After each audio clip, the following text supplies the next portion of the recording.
ప్రజలందరికీ నా నమస్కారాలు.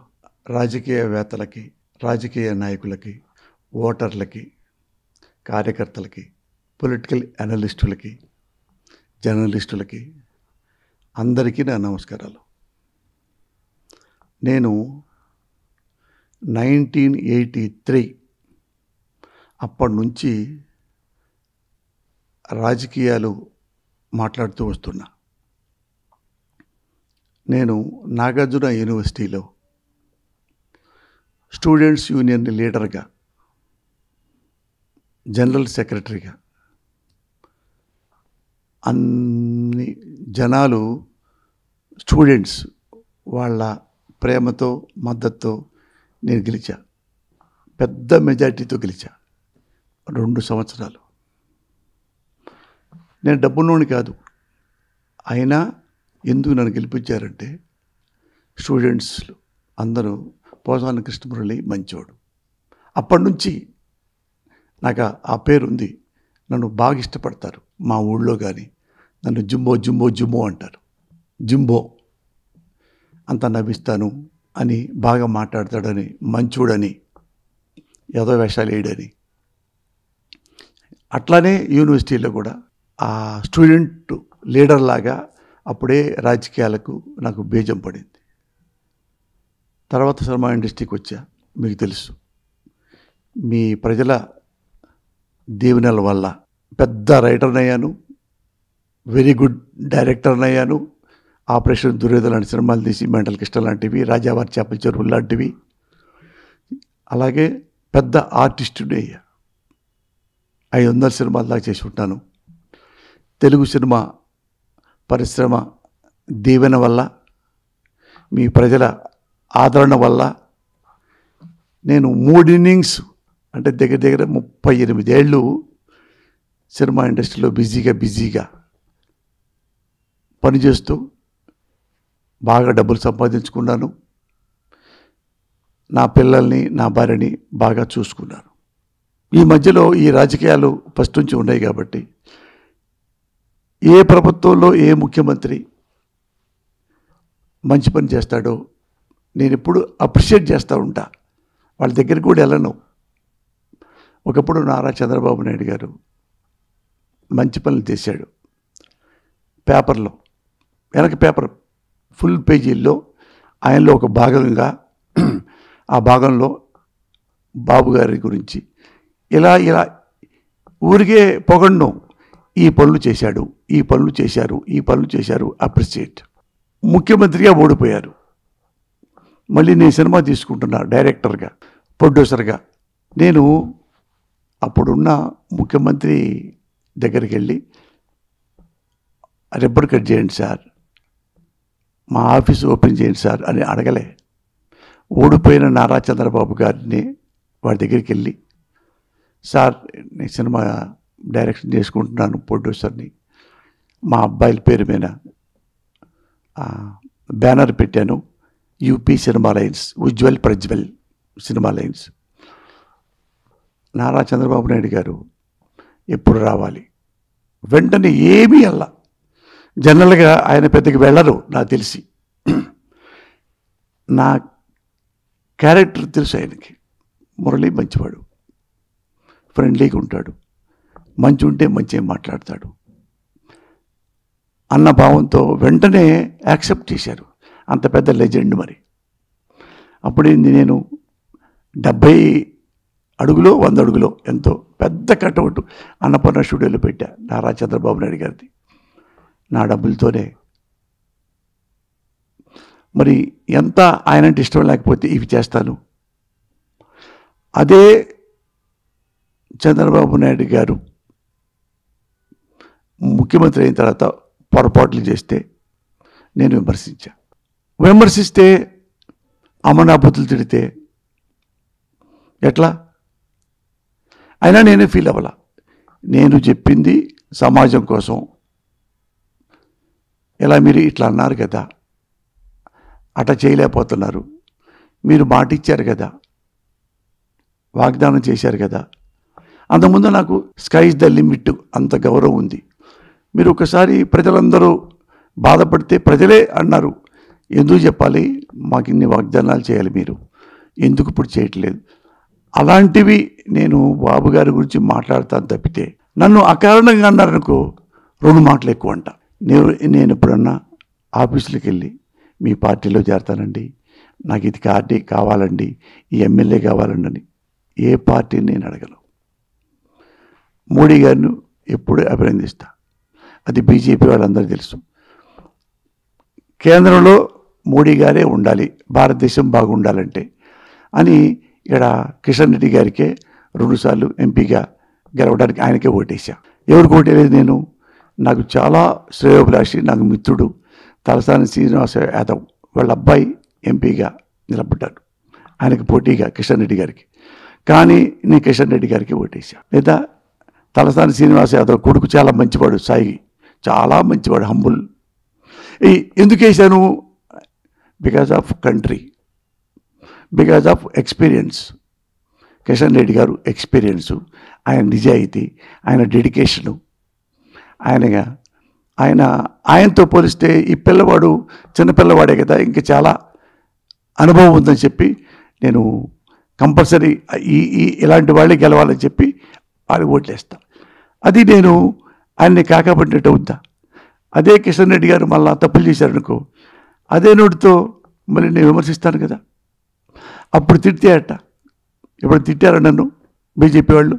మంచిగున్నప్పుడు మీకు అభినందిస్తా, ఈ తప్పు చేశారేంటి? ఇంట్లో పిల్లల్ని అన్నం మనం. నా పిల్లడు ఫస్ట్ క్లాస్లో పాస్ అయ్యాడు, 2 సార్లు తప్పాడు, మళ్ళీ మందలిస్తాం కదా. మీరు రాజకీయంగా అధికారంలో ఉన్నప్పుడు సక్సెస్ అయితే అప్రిషియేషన్, సక్సెస్ కాలేక ఫెయిల్ అయిపోయారనుకో, ప్రజల వాగ్దానం తీయలేక మీరు ఫెయిల్ అయ్యారు అని విమర్శిస్తే, మీరు తిడితే ఇక నేనేం చేయగలను? నాకు తెలిసిన రాజకీయాలు అవే. అలా ప్రతి పార్టీకి అలాగే ఉంటా. ఇప్పుడు ఏమైపోయిందంటే, సినిమా ఇండస్ట్రీలో ఉన్నప్పుడు 15-16 ఏళ్ల పాటు సినిమాలు రాజకీయాలు తప్ప నాకు కుటుంబాన్ని పట్టించుకోవాలి. లేదు పిల్లలు బాగుంటారు, మావాడు బాగుంటారు కదా, వాళ్ళు చూసుకుంటారులే. కానీ నా పిల్లవాడు ఇదివరకు ఫస్ట్ క్లాస్లో పాస్ అయ్యేవాడు. వాడు హైదరాబాద్ పబ్లిక్ స్కూల్ స్టూడెంట్ నా కొడుకు ప్రజ్వల్. అక్కడ నుంచి బాగాలేదని నీరజ్ పబ్లిక్ స్కూల్లో ఎంట్రన్స్ రాసి మరీ టికెట్ సీట్ తెచ్చుకొని చదువుకున్నాడు. 80% అది ఇంగ్లీష్ మీడియం, స్ట్రాంగ్గా ఉంటుంది నీరజ్ పబ్లిక్ స్కూల్. 85-90 దాకా మార్కులు వచ్చాయి మా పిల్లోడికి, ప్రజ్వల్కి. అక్కడ దాకా చిన్నపిల్లడు కాబట్టి చూసుకుంటా ఉన్నా. తర్వాత వాడు బీటెక్ చదివే ఆ టైంకి ఇక రాజకీయాలు ఇది ఎక్కువైపోయి వాడిని ఏమీ పట్టించుకోవాలి. 1-2 సార్లు నేనే ఎక్కించుకొని నా కారులో కాలేజీలో దింపా, వాడు బీటెక్ కాలేజీలో. ఆ తర్వాత పట్టించుకోవాలి. తర్వాత సబ్జెక్టులు పోయినాయి, అది కూడా తెలిసి ఇక పట్టించుకోవాలా.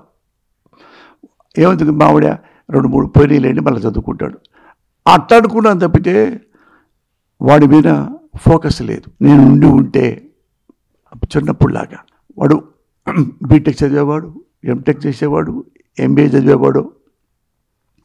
అది వాడు నేను చదవను నాన్న, ఇది డైరెక్టర్ అవ్వాలని ఉంది, అమెరికా వెళ్ళి కాలేజీలో ఒక ఇన్స్టిట్యూట్లో చేరతాను, అది నిజమనుకున్నా. కానీ ఫెయిల్ అయ్యి ఇక చదవలేక వెళ్ళాడా, లేకపోతే డైరెక్షన్ మీద ప్రేమతో వెళ్ళాడా? వెళ్తే డైరెక్షన్ నాకు ఇంట్రెస్ట్ డాడీ అన్నాడు. కానీ నా బాధ ఉంది కదా కడుపులో, బీటెక్ చదవలేదు, నా యొక్క విజిలెన్స్ లేదు. తర్వాత నా భార్య చెప్పింది, మీరు ఉండాలి కదండి, మరి నేను మీకు ఎలా చెప్పగలను, మీరు చదువుకున్నారు, మీకు తెలియదు ఏమీ లేదు అంటే. I cried like anything. అన్ని రాజకీయాల గురించే మాట్లాడతారు, కనీసం రోజు గంటన్నా నా ఇంటికి కేటాయించారా అని నా కొడుకు అడిగితే నేను తలకాయ ఎక్కడ పెట్టుకోవాలి నాన్న? అంతేగాప నా కేసులోనో ఇంకోటనో తిడతారనో వాటికి భయపడేవాడు ఆ పోసాని కృష్ణమురళి. 1,00,000 మంది మాట్లాడినా 1,00,000 మందికి నేను ఆన్సర్ చెప్పగలను. That kind of person I am. నాకు కెపాసిటీ ఉంది, ఆ ధైర్యం ఉంది, ఆ నాలెడ్జ్ నాకుంది అంటారు. ఎవరు లేదు, గాంధీ గారిని చంపారు. ఆఫ్టర్ ఆల్ పోసాని కృష్ణమురళి అంతా పెద్ద పెద్ద వాళ్ళ నాయకుల మీద రాళ్ళేస్తుంటారు. పెద్ద నాయకుల మీదనే ఒకప్పుడు మమతా బెనర్జీ మీద కూడా దాడి చేశారు. ఎన్నెన్నో. అంతేగాని వాళ్ళు తిట్టారు, వీళ్ళు కొడతారు, వాడు దాడి చేస్తారు అంటే అసలు నేను ఎందుకు వస్తా, రాజకీయాల్లో ఎందుకు మాట్లాడతాను? ఇది రాజకీయాలు ప్రజలు ముఖ్యంగా తెలుసుకోవాల్సింది మన కోసం. రాజకీయాలు అంటే నథింగ్ బట్ సర్వీస్. రాజకీయాలంటే వెన్నుపోట్లు కాదు. రాజకీయాలంటే వాడిని ఓటర్కి 2,000 3,000 ఇచ్చేసి ఓటు గెలుచుకొని ముఖ్యమంత్రి అవటం, ఎమ్మెల్యే అవటం కాదు. ఇప్పుడు రాజకీయాలు చెడిపోయినాయి. ఏ ఎమ్మెల్యే అయినా సరే, గెలిచిన ఎమ్మెల్యే మీరు చూసుకోండి, ఏ ఒక్క గెలిచిన ఎమ్మెల్యే అయినా కానీ ₹1 కూడా పంచకుండా, ఒక్క ముందు కూడా కార్యకర్తకి ఇవ్వకుండా, ఓటర్కి ఇవ్వకుండా, నేనున్నాను, కేవలం ప్రజల ప్రేమతో నేను గెలిచాను అని ఒక్కడిని చూపించండి. మీ టీవీ ముందు లైవ్లో నేను కాళ్ళు కడిగి, నీళ్లతో కడిగి, పాలతో పాలాభిషేకం చేస్తా.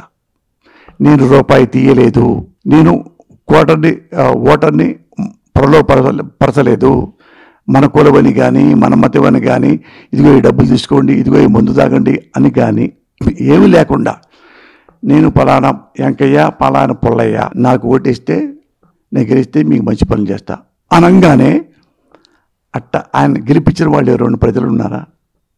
గెలిచిన ఎమ్మెల్యే ఉన్నాడా? లేరు. ఈ కుళ్ళు గురించే నేను మాట్లాడతా. ఈ కుళ్ళు ఇట్టు ఉండకూడదురా. మనకు 2,000 ఇచ్చి, మనకు 3,000 ఇచ్చి ఓటేస్తే వాడు ఎమ్మెల్యే అయితే, వాడు మంత్రి అయితే నీకెట్రా సేవ చేస్తాడు? చేయరు. చేపట్టే కదా మీరు మళ్ళీ అమలక్కలు తిడుతున్నారు. మీరు ఎమ్మెల్యేలు, మంత్రుల్ని, ముఖ్యమంత్రుల్ని అప్పుడు తిట్టకుండా ఉండాలంటే ఏం చేయాలి? నచ్చిన వాడు మంచోడైతే వాడి దగ్గర రూపాయి తీసుకోకుండా, వాడి దగ్గర ముందు గ్లాస్ తీసుకోకుండా, ఈ పార్టీ నాది అనుకోకుండా, ఈ కులం నాది అనుకోకుండా, వీడు గుణంతో రావాల్సింది కులంతో కాదని చెప్పి అనుకొని మీరు ఓటు వేసి గెలిపిస్తే వాడు నిజాయితీపరుడైన ఎమ్మెల్యే అవుతాడు, నిజాయితీపరుడైన ముఖ్యమంత్రి అవుతాడు. దీని గురించే నేను మాట్లాడుతుంటాను మీ ప్రజలకి. నేను ప్రజల్లో ఒకనేగా, అలాంటి ముఖ్యమంత్రి కోసమేగా నేను మాట్లాడుతుంది. నేను మంచి ముఖ్యమంత్రిని, మంచి ఎమ్మెల్యేని, మంచి ఎంపీని ఎప్పుడన్నా తిట్టానా? ఎప్పుడన్నా విమర్శించానా? మీరు చెప్పండి. ఉన్నాడు నరేంద్ర మోడీ, ఎప్పుడన్నా విమర్శించానా? మంచోడు కాబట్టి. ఎప్పుడన్నా తిట్టానా? దేశభక్తుడు కాబట్టి. ఎప్పుడైనా ఆయన ఏంటి అన్నానా? Honest, most honest, Everest politician. మరి ఆయన ఎందుకు 3 సార్లు గెలిపించారు? Because of sincerity. చూడండి, ఎప్పుడన్నా పిచ్చి మాటలు మాట్లాడతాడా? ఆయన గెలిచినా అలాగే హుందాగా ఉంటాడు. నేను ప్రధానమంత్రిని అనుకోడు, నేను ప్రజాసేవకుడిని అనుకుంటాడు. అందరూ నరేంద్ర మోడీలు అయిపోతే భారతదేశం సస్యశ్యామలం అవుతుంది. అలాంటి ప్రధానిని, ఇలాంటి వాడిని, నరేంద్ర మోడీ లాంటి ఒక నిజాయితీపరుడైన రాజకీయ నాయకుడు ఒక ముఖ్యమంత్రి అవ్వాలని కోరుకోండి. రాష్ట్రం బాగుంటుంది. మా కులం వాడని, మా మతం వాడని, వీటి కోసమేరా నేను రాజకీయాలు మాట్లాడేది. నా డబ్బుల కోసం, అన్నం కోసం. నాకెందుకు? నా డబ్బులు ఉన్నాయి, 100 కోట్లు పైగా నేను సంపాదించా. ఇంక ఆడబెట్టుకుంటాను రైవి. నాకు ఆడపిల్లలు లేరు కట్నం ఇవ్వడానికి. కట్నం అంటూ వస్తే మా అబ్బాయిలకి వస్తాయి. మరి నేనేం కోరుకుంటాను చెప్పు మీకు? నేను పదవులు కావాలా? వద్దన్నా. నేను ఇది సర్వీస్ మంద కాబట్టి, రాజకీయం అంటే నథింగ్ బట్ సర్వీస్. అందులో లోపాలు ఉంటే నేను విమర్శిస్తా, అందరిలా కంటే కొంచెం ఘాటుగా విమర్శిస్తా, అంతే తప్ప హీనంగా మాట్లాడతానా? మీరు నిజాయితీగా రాజకీయాలు చేస్తే నేను మాట్లాడతానా? ఆ హక్కు నాకు ఉంటుందా? ఆ అర్హత నాకు ఉంటుందా? దానికోసమే ఇన్నాళ్ళు రాజకీయాలు మాట్లాడా. ఇప్పుడు నేను మాట్లాడను. ఎందుకు తెలుసా? Because I my family. నా ఫ్యామిలీ నాశనం అయిపోతుంటే, నా బిడ్డల భవిష్యత్తు నాశనం అయిపోతుంటే